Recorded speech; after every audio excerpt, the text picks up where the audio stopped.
the son of the messenger, Elijah Muhammad Jr., delivered a very angry address to an all-male Muslim crowd on June 28, 1964.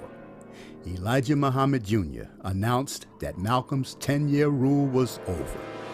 After calling Malcolm inappropriate names like a red no-good dog, a red-complexioned devil, an outright hypocrite who needed to be killed, Elijah Muhammad Jr. gave a direct order to all in attendance to go out to Malcolm's house, bang on the structure of the house until the house collapsed, take a knife, hold Malcolm down, and cut out his tongue and deliver the tongue to him.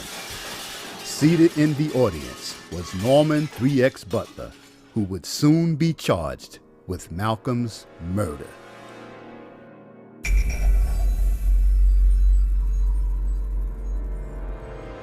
Yes, I was there. I heard it. That was Elijah Muhammad Jr. And it was about,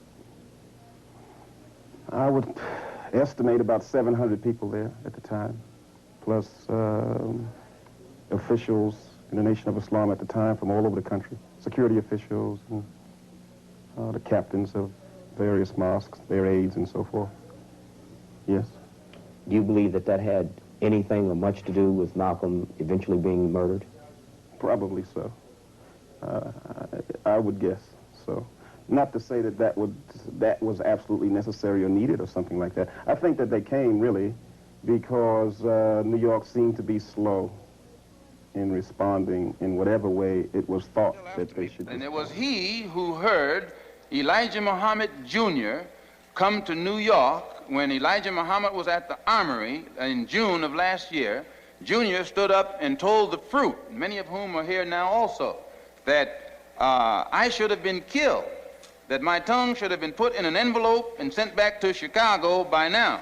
And then Clarence, the captain from Boston, and John, the captain from Springfield, came to New York to assassinate me and came to him to get a silencer and couldn't get it. So the police know this. It's not something that's new. They just wait until the job is done and then they step in. You mean he was going to kill you?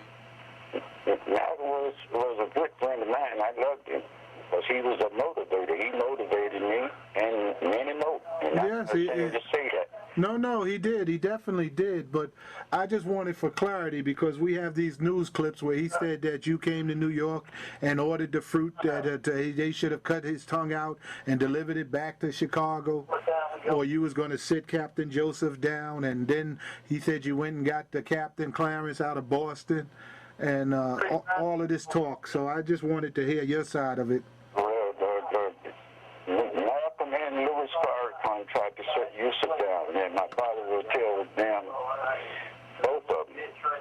And Louis had a problem with Captain Yusuf too, and he would tell them that he is my captain, and that ended that. Right, but I remember in New York we had the headlines of the paper. They said that he was sat down, and Shah came back one time and said, "Y'all thought I was gone," you know. But yeah, I remember that history very well. Yes, I was there. I heard it. That was Elijah Muhammad Jr. And it was about, I would estimate about 700 people there at the time, plus officials in the Nation of Islam at the time from all over the country, security officials, and the captains of various mosques, their aides, and so forth. Yes.